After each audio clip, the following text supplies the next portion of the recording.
Olá, amigos e amigas, muito obrigado por acessar o canal Ramilfo Ensina. Quem era Esdras? O que significa a mão de Deus sobre nós? Como obter a maior sabedoria? Existe uma ala ou ramo perfeito?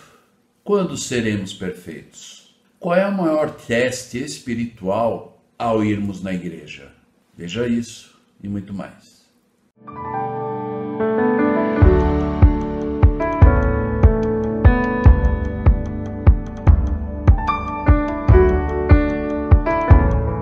Olá, amigos e amigas, muito obrigado por acessar o canal Ramilfo Ensina. Então, nessa semana nós vamos estar estudando o livro do Vem Segue-me dessa semana, o livro de Esdras e de Neemias. E eu gostaria de, nessa primeira parte da nossa aula, usar um ensinamento no livro de Esdras. Mas antes, só relembrando, por favor, aqueles que não se inscreveram no nosso canal, no canal Ramilfo Ensina, por favor, se inscrevam, ativem o sininho, dêem um joinha e compartilhem com as pessoas que você gostaria. E um lembrete também que falta muito pouco para nós atingirmos 1000 inscritos. Então, se você puder me ajudar compartilhando esse canal com seus contatos, eu agradeço. Então, eu gostaria de pegar uma escritura do livro de Esdras e antes, só para nós podermos entender quem era Esdras. Então, Esdras foi um sacerdote e na verdade escriba, né?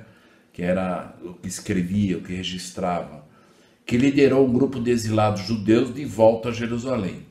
Geralmente as pessoas se perguntam quem foi Esdras por conta do livro do Antigo Testamento que traz o seu nome.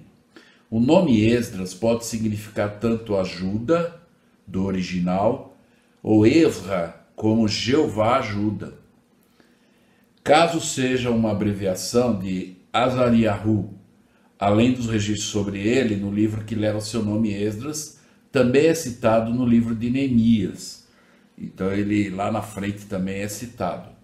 Esdras provavelmente possui uma posição de prestígio na corte persa, tanto que ele foi encarregado de exercer a função de um tipo de secretário de Estado dos negócios judaicos. Então Esdras era um homem muito bom, inteligente, e nós vamos ver aqui algumas coisas em relação a ele e a sua conexão com Deus. O próprio nome dele também tem a ver com Jeová. Lembra que eu disse já em alguns vídeos anteriores, desde o início do nosso estudo do Vem Segue-me desse ano, do Velho Testamento, para nós podermos buscar sempre identificar o que as escrituras do Velho Testamento e alguns ensinamentos têm a ver com Jesus Cristo. Então nós vamos, na verdade, sempre identificar e encontrar, que é aquela palavra, um protótipo de Cristo. Algumas coisas do que ele ensinou quando esteve na terra, do que ele fez, do que ele preparou. E aqui nós vemos até, inclusive, em relação ao nome. Não é novidade para nós, e talvez para muitas pessoas, né? Que às vezes eles dizem quem era o Deus do Velho Testamento e quem era o Deus do Novo Testamento. E são as mesmas pessoas. No livro de Isaías, quando nós estudarmos ele, nós vamos ver que Jesus Cristo tinha vários nomes, né? Ele era conhecido e nomeado. Então, como o Deus do Velho Testamento, ele é conhecido como o Jeová. E no Novo é Jesus Cristo, que é a mesma pessoa, né? E Isaías fala um pouco sobre isso. Então vamos ver algo que, em relação a Esdras, e qual era a sua conexão com o Senhor. Então Esdras era um escriba. Eu vejo um pouco a vantagem, né? E até posso dizer para vocês que normalmente quando eu estudo as escrituras ou eu vou preparar um discurso, alguma coisa, eu normalmente, quando eu estou lendo, eu escrevo algumas coisas.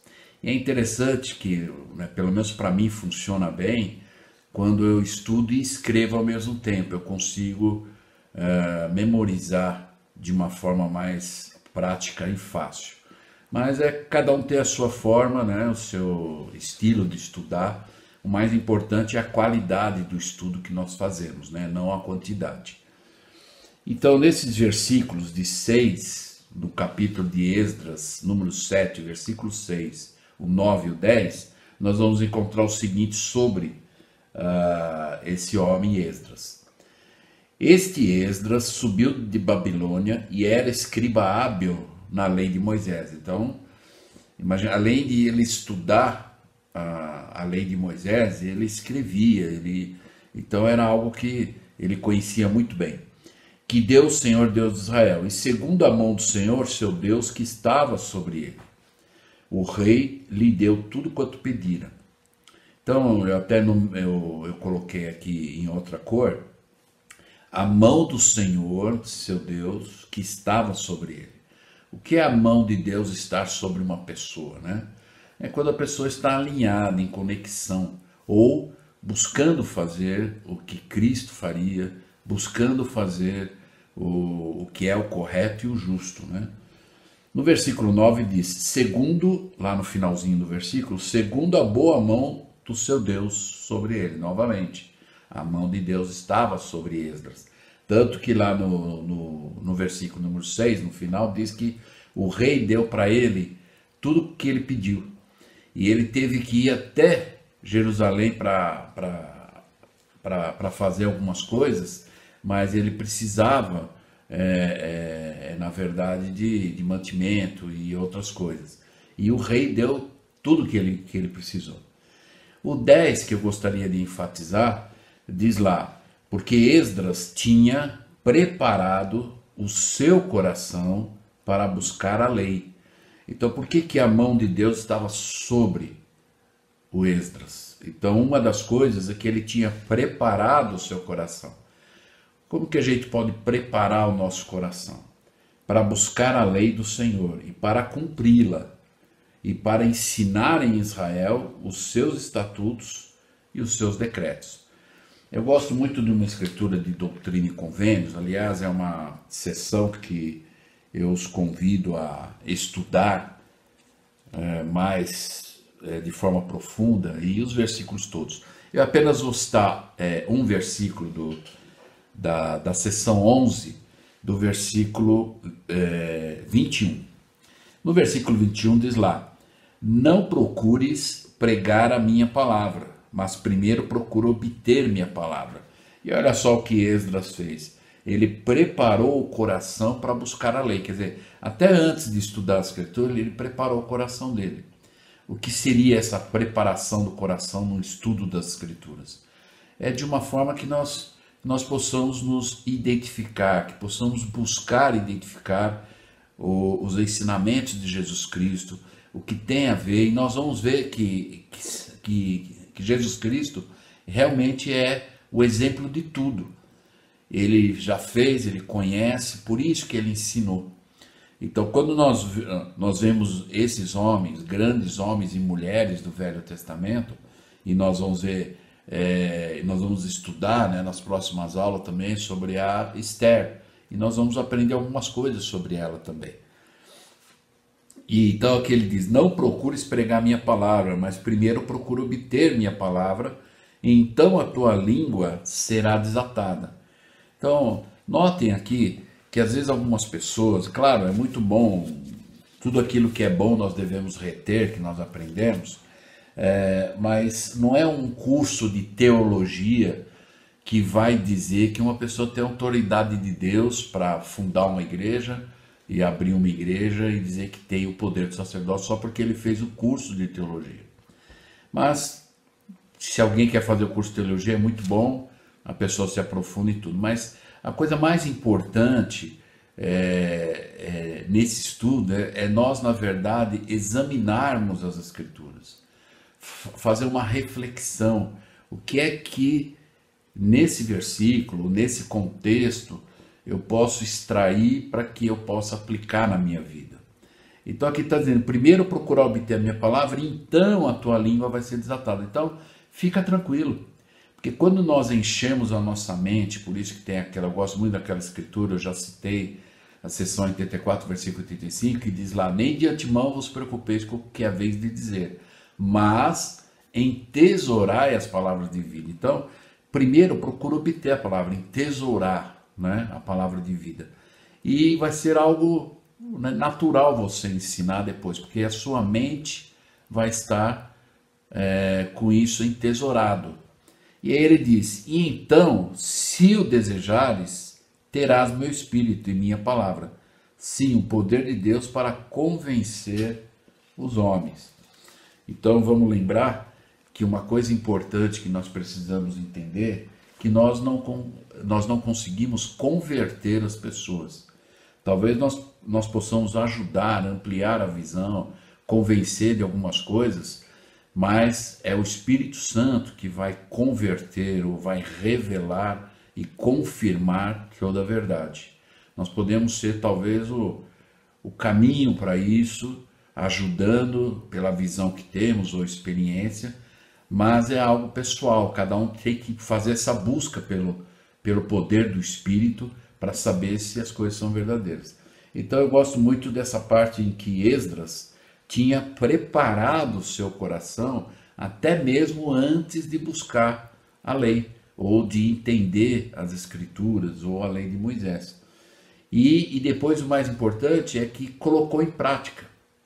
Então ele buscou aplicar tudo aquilo da melhor forma possível, dentro do conhecimento, e não é diferente com cada um de nós. Aquilo que você consegue identificar nos seus estudos pessoais, e você talvez fazer uma lista, como eu posso aplicar isso? E buscar fazer isso no seu dia a dia o melhor que você puder. E aí depois então ensinar em Israel, né? Então, para que nós possamos ensinar, nós temos que ter as coisas entesouradas, nós temos que ter nos preparado, nós temos que ter buscado esse entendimento e de uma certa forma buscar a experiência pessoal com esses princípios aplicáveis. Então, que nós possamos entender a importância disso. Mas o que eu queria tirar desse versículo e dessa lição, e é uma das coisas que às vezes algumas pessoas, e eu atualmente sirvo como bispo, e eu posso dizer que às vezes tem pessoas que não vêm na igreja e tem as suas, cada pessoa tem as suas razões, que eu não diria que seja, não é justificável, mas as pessoas encontram as suas razões para não vir na igreja. Tem pessoas que buscam razões para não ir na igreja, ao invés de buscar razões para não faltar na igreja. E existem várias desculpas, né? Ou às vezes até as pessoas, porque é normal, né? Quando isso é natural, quando a gente, por exemplo, deixa de fazer algo por muito tempo, depois, por mais que a gente tenha vontade de voltar a fazer, é um desafio maior. E ir na igreja é a mesma coisa. Quando nós deixamos de ir à igreja, aí tem vários fatores que é um desafio nós voltarmos. Mas o mais importante é voltar. Em primeiro lugar, porque a igreja é de Jesus Cristo, não é do bispo, não é dos líderes, não é dos membros. E nós temos que entender que nós estamos lá por causa de Cristo e não por causa dos membros. Todos nós somos imperfeitos. Nós sabemos que a perfeição não vai ser alcançada nessa vida. E eu gostaria então de fazer uma analogia aqui, que eu chamaria de a parábola da ala perfeita, ou do ramo perfeito. Quando eu falo ala, se refere a ramo também. Então eu gostaria de compartilhar com vocês essa parábola. Então essa parábola nos conta que havia um membro da igreja que ele estava um pouco desanimado da ala dele, né? Então ele disse: olha, eu acho que eu vou mudar de ala, eu vou para outra unidade, talvez seja melhor onde eu estou. Eu estou usando aqui uma foto de uma capela, para quem não conhece, né? Essa é a capela de Ipomeia, em Santa Catarina. Na verdade, a primeira capela construída no Brasil foi em Joinville, mas a igreja iniciou aqui no Brasil, nessa cidade de Ipomeia. inclusive na época se falava alemão, né? E então nessa cidade, então essa é a capela que tem lá, é uma capela muito bonita, para quem já foi lá e conhece, sabe, é algo assim, é muito bonito lá. E é até um pouco diferente algumas coisas lá, né, lá dentro, né? Mas em si a arquitetura aqui que nós estamos vendo é praticamente igual, mas tem um terreno enorme lá e essa é a entrada da capela. E eu estou colocando ela só como um exemplo aqui, quando ir na igreja, né? De pensar e ir na capela. O mais importante, a igreja não é o prédio, o edifício. A igreja somos nós. Então, cada um de nós temos que fazer a igreja ser melhor, né? Então, essa ala perfeita, esse membro desanimado, então falou, ó, quer saber, eu vou ligar para um líder lá. E aí, então, ele ligou para o apóstolo Paulo, e aí ele falou para o apóstolo Paulo, olha, Paulo, e se eu for para a ala de Corinto? Lá é melhor? Porque eu estou meio desanimado na minha ala, né? E o apóstolo Paulo então falou, olha, é uma ala boa, né? Ela funciona, e eu quero mostrar para você aqui algumas cartas que eu já mandei para essa ala, né, procurando ensinar ou ajudá-los a cada vez mais se aperfeiçoar. Mas essa ala tem alguns desafios. Um dos desafios dela é que tem às vezes alguns grupinhos, ou que nós chamamos de panelinha. Então, na carta diz lá, e digo isto, que cada um de vós diz, eu sou de Paulo, eu de Apolo, eu de Cefas e eu de Cristo. Quer dizer, no mesmo lugar, pessoas dizendo que são a favor disso, daquilo, que ao invés de se conectar qual é a vontade de Deus, qual é a visão de Deus e não nossa, né? E ele também disse que lá havia muitos invejosos, havia algumas contendas e dissensões também, né? Aí ele também falou assim, infelizmente também existem alguns que são fornicadores, né? E também lá, e nessa ala de Corinto, algumas pessoas lá, alguns membros brigam entre eles e levam até na justiça comum, né? Para resolver as coisas, né? Então, são esses os desafios lá da ala de Corinto. Aí esse membro falou, olha, então essa ala não. E se eu for para a ala de Éfeso, né? E aí então ele falou, bom, a ala de Éfeso é uma ala boa também, tem boas pessoas, mas lá tem um desafio também. A ala também é alicerçada na palavra, né, e tudo, mas ultimamente tem muita gente sem amor por lá. Então, eu mandei essa carta aqui, vós maridos, amai a vossa própria mulher, como também Cristo amou a igreja e a si mesmo se entregou por ela. Então, o amor ao próximo, principalmente os mais próximos, né, da família. Às vezes muitas pessoas aparentam amar as pessoas, mas dentro do lar às vezes é uma situação que é um desafio. Por isso então que Paulo escreveu essa carta lá para a ala de Éfeso, dizendo, olha, vós mulheres amai vosso marido e vós maridos amai vossas mulheres. E as famílias fazendo isso vai aumentar mais o amor entre eles, né?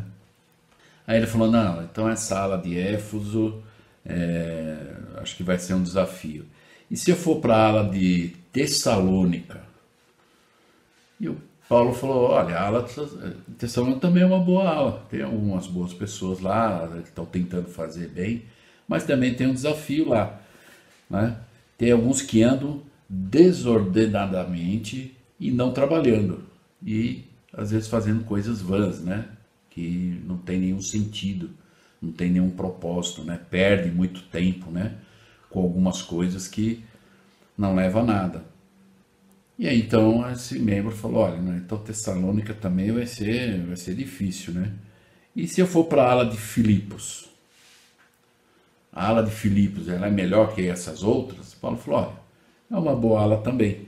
Mas lá, ele também disse, tem duas irmãs lá, que é a irmã Evódia e a irmã, né, Sintique, que elas brigam muito, né? Então elas precisam fazer as pazes, né? E elas se desentendem, né, uma com a outra, né? Então eu escrevi uma carta lá dizendo para que elas, né, sintam o mesmo no Senhor, né? O que o Senhor faria, o que o Senhor pensaria, né? E talvez essa amizade voltaria muito bem, né? E aí ele falou, não, então essa ala de Filipos não. E se eu for para a ala de Colossos? A ala de Colossos é uma ala boa. É um pouquinho mais longe, mas é uma ala boa. Só que nós temos também alguns desafios, né? Lá tem algumas pessoas que são hereges, né? E que estão tumultuando o ambiente. E tem um grupo que está até cultuando anjos, né? Então eu tive que escrever essa carta lá para eles, né? Ninguém vos domine a seu bel prazer com pretexto de humildade e culto de anjo, envolvendo-se em coisas que nunca viu. Então, muito cuidado. Às vezes tem pessoas que têm autoconhecimento, mesmo das coisas da igreja, mas ensinam totalmente desalinhado com a verdadeira vontade de Deus, ou a visão. Eu já relatei em algumas aulas anteriores, que certa vez, em um discurso de uma conferência geral, eu me lembro que o Alden Einstein disse assim, né, será que o que eu sei é como Deus sabe, ou o que eu sei é como eu sei? Então, quando nós vamos ensinar, nós temos que lembrar que nós temos que ensinar como Cristo ensinaria e com clareza, a doutrina clara, de forma correta, né? E aí então ele falou, não, então essa ala de Colossos é complicado. E se eu for lá na ala da Galácia, onde tem o povo lá de Gálatas, né? E se eu for na ala de Galácia? Galácia é boa também, mas lá tem alguns membros que estão se mordendo espiritualmente, se devorando também espiritualmente. Então por isso eu escrevi lá, se vós porém vos mordeis e devorais uns aos outros, vede que não vos consumais também uns aos outros. Então, um pouquinho de paz, né? Que eliminasse as fofocas, né? Algo interessante sobre a fofoca é que, na verdade, a fofoca só existe porque tem um ouvinte. Porque se ninguém quiser ouvir fofoca, aquele que gosta de fazer fofoca não vai ter ouvinte. Então nós vamos conseguir eliminar rapidamente isso. Então, às vezes, algumas pessoas alimentam isso, não é? E às vezes a conversa começa às vezes assim, olha, você ficou sabendo disso? Olha, eu só vou contar para você, porque eu confio em você. Então, né, nós temos que pensar a importância de que todos somos imperfeitos. Se nós quisermos encontrar defeito nas pessoas, qualquer pessoa que nós olharmos, nós vamos encontrar um defeito. Mas, às vezes, nós perdemos a oportunidade de valorizar ou de ter a visão correta sobre as pessoas. Às vezes tem pessoas que não conhecem alguém e só pela aparência ela já diz que não tem muita simpatia pela pessoa. Mas eu sei que muitas vezes quando a gente conhece alguém, e às vezes já vem aquele sentimento, fala, puxa vida, eu nunca imaginava que essa pessoa era dessa forma, né? Ou era assim. Às vezes por uma atitude meio equivocada, às vezes uma atitude que nós não entendemos o porquê, às vezes nós já fazemos o julgamento da vida toda da pessoa em uma só atitude. E vamos lembrar da importância e da oportunidade que o Senhor dá para que as pessoas possam se arrepender. Aí esse membro então disse para Paulo assim, olha, deixa, eu vou buscar outra ala. E aí ele foi buscar outro líder, né? E para ver se esse líder indicava uma ala boa para ele. E aí então ele foi buscar o João. E aí ele chegou para o João e falou assim, ó, João, o senhor poderia me indicar uma ala boa, né? Será que a ala de Tiátira é uma ala boa para que eu possa frequentar? E o João então disse para ele, olha, é uma ala que tem pessoas boas, ela é tudo. Mas eu tive que escrever algumas cartas para algumas alas e uma dessas alas é essa. E lá, né, na verdade, tem alguns membros que toleram ensinamentos errados, equivocados. Então eu tive que escrever essa carta. Então lá tinha uma mulher que se diz profetiza, ensinar e enganar os meus servos para que forniquem e comam do sacrifício da idolatria.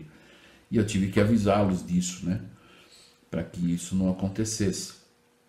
Vamos lembrar que às vezes é a maneira, né? Eu me lembro quando eu servia como presidente de estaca e uma vez em uma certa unidade, um irmão, eu estava naquela unidade, eu estava presidindo a reunião e um irmão que foi o último orador e, claro, o irmão na verdade não fez ou não ensinou de propósito algo equivocado, errado.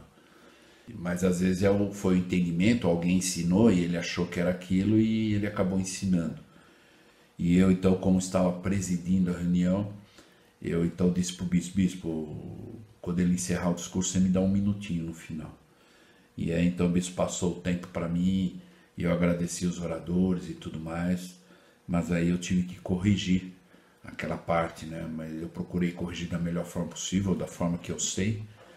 E aí eu disse, olha, o que o irmão ensinou aqui, o que o irmão quis dizer é isso, isso, isso. E ensinei a doutrina da maneira correta, né? E claro que eu conheci aquele irmão e com certeza não foi realmente porque ele não compreendia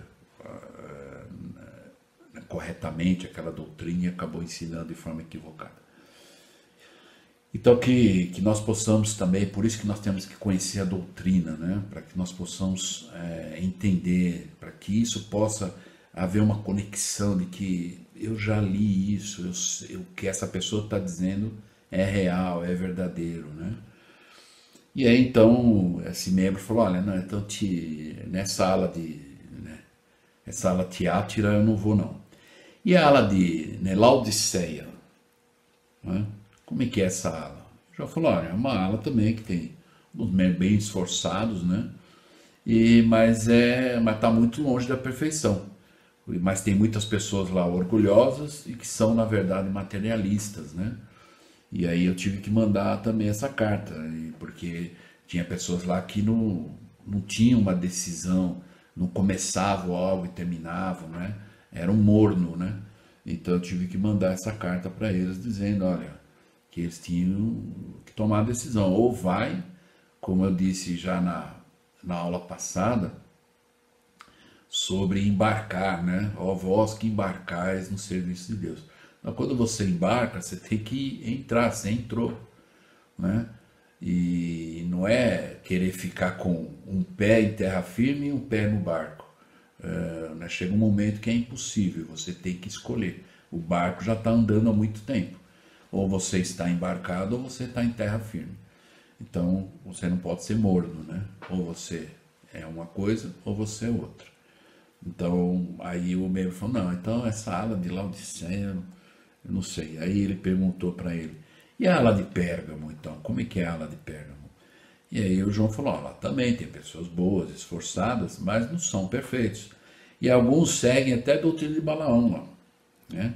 Alguns lá que aprenderam lá, e qual é a doutrina de Balaão? Que a doutrina de Balaão era que o Balaão, ele não ia, na verdade, prejudicar o povo, porque ele representava o Senhor, mas ele ensinou o rei Balaque qual era o ponto fraco daquele povo, né? Falou, olha, se você fizer eles quebrarem os mandamentos, é assim que eles vão deixar de ser abençoados, eles vão perder a guerra por causa disso.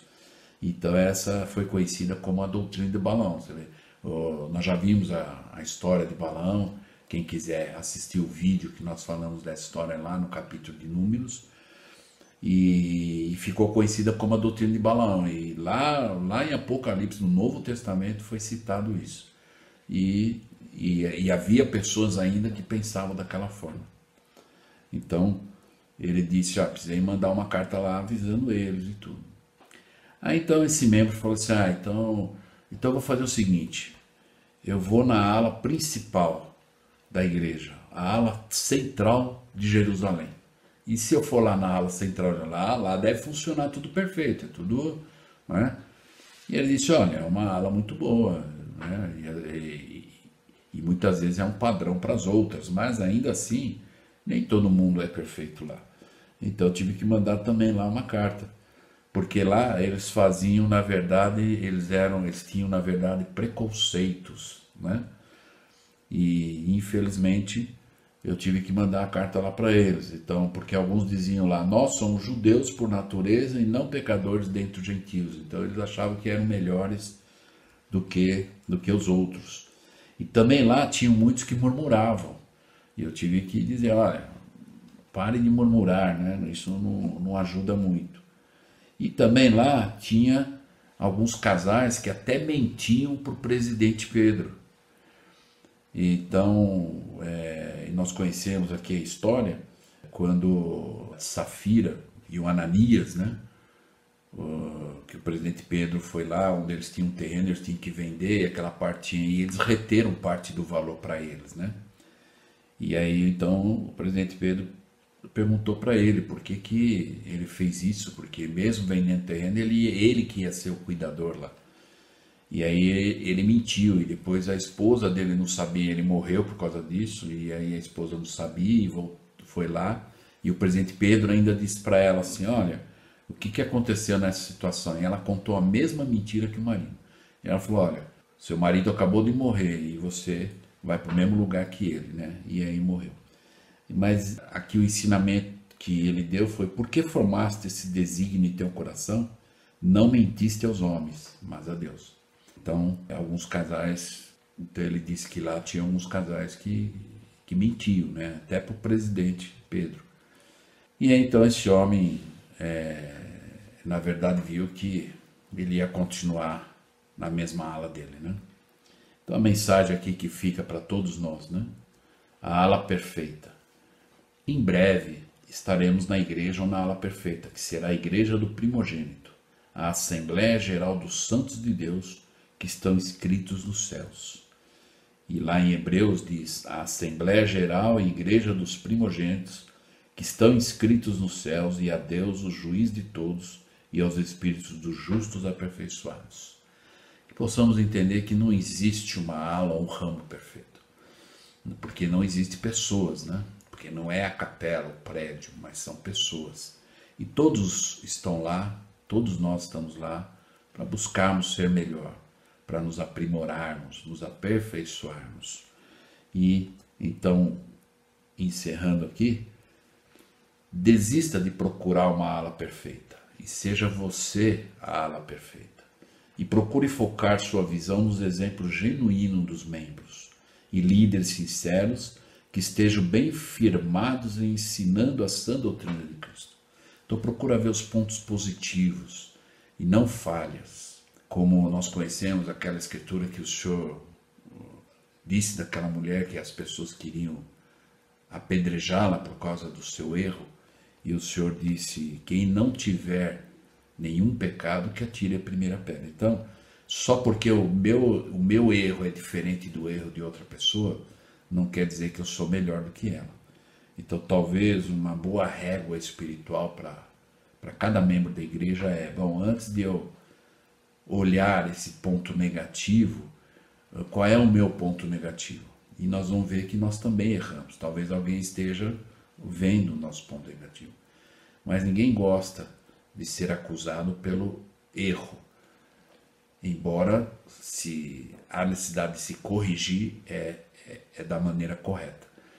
Mas que nós possamos ter a visão como membros numa ala ou num ramo, buscar ver os pontos positivos, potenciais.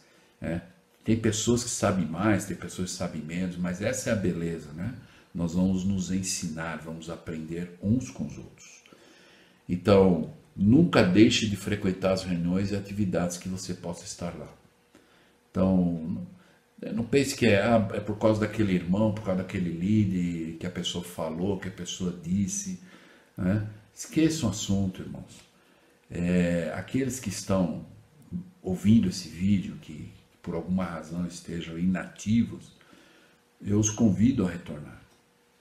Busque ter aquele mesmo sentimento da primeira vez em que você esteve na igreja, que você sentiu o Espírito forte, em que você pôde identificar coisas que no mundo normal a gente não consegue ver, né?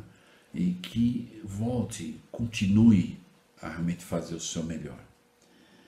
Compreenda que o maior teste ao ir na igreja, então olha, preste atenção nessas palavras. O maior teste ao ir na igreja se focaliza na mensagem, não no mensageiro. Não é a pessoa que está fazendo discurso ou dando aula que é o mais importante, mas é o que está sendo ensinado. Qual é o proveito que eu posso ter, o que eu posso extrair. Eu tenho que estar concentrado em buscar revelação sobre aquilo. Eu tenho absoluta certeza que talvez em muitos discursos ou aulas nós ouvimos algo que ninguém ouviu. Que o Espírito, ele tem esse poder de falar com cada um, ele sabe, meu desafio é diferente do desafio das pessoas. Então, às vezes, aquela mesma escritura, ou aquele mesmo princípio que está sendo ensinado, na minha vida tem uma prática, tem uma aplicação. E na vida de outra pessoa que está na mesma sala, no mesmo lugar, ouvindo a mesma escritura, o mesmo ensinamento, vai ter uma outra aplicação.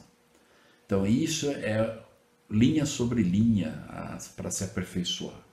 Então, na verdade, ela se focaliza na mensagem, no princípio, na doutrina que está sendo ensinada e não quem está ensinando isso. Ela também se focaliza nos princípios e não nos processos. Então, o mais importante é nós entendermos esses princípios e buscarmos ver da melhor forma como eu posso aplicar isso. E também se focaliza na doutrina e não no enredo. Então nós temos que saber buscar a doutrina. Às vezes um contexto todo de uma escritura e nós às vezes não entendemos a doutrina. Eu lembro que uma vez eu estava assistindo um programa de escrituras, né? E eu não me lembro o título lá, mas era uma competição de quem tinha mais conhecimento. E eu estava assim porque eu gosto disso, né? Mas o interessante é que o programa inteiro era para quem na verdade sabia o nome dos personagens, datas, lugares. Claro, é importante, esse é o contexto, né? E é importante a gente entender às vezes o contexto, as distâncias dos lugares e tudo mais, mas em nenhum momento foi feita uma pergunta: qual é a doutrina, qual é o princípio aplicável disso? E muitas das perguntas que foram feitas, até eu me lembrava de alguns nomes, lugares, mas eu não saberia responder todas. Mas se perguntasse para mim, olha, qual é a sua visão, né, doutrinária de um princípio que eu posso usar na minha vida? Aí eu poderia, na verdade, saberia em todas as escrituras que citaram, são escrituras que nós usamos normalmente nos ensinos da igreja. Então essa é a essência das escrituras. É bom, claro, saber nomes, lugares, tudo, porque na hora de a gente ter o entendimento do sacrifício que a pessoa fez de uma distância para outra, né? Então isso é considerável, mas não pode ser o foco de uma aula. Às vezes eu já assisti aulas em que o professor ficou na história, né? E é importante a história, o contexto, né? Mas isso você pode resumir ela em 2, 3 minutos numa aula, mas aí buscar ensinar um princípio muito bem ensinado, ou 2 no máximo, mas se você ensinar muito bem aquele princípio, fica tranquilo. O Espírito vai revelar as coisas necessárias daquele ensino e as outras doutrinas, talvez, que no contexto ou naquela designação da aula não pôde ser ensinado, vai voltar em outras aulas, porque a doutrina ela é uma só, né? Tanto que nós vimos aqui vários ensinamentos que no Velho Testamento foi falado, como nós vimos lá sobre o Balaão, lá em Apocalipse foi falado novamente.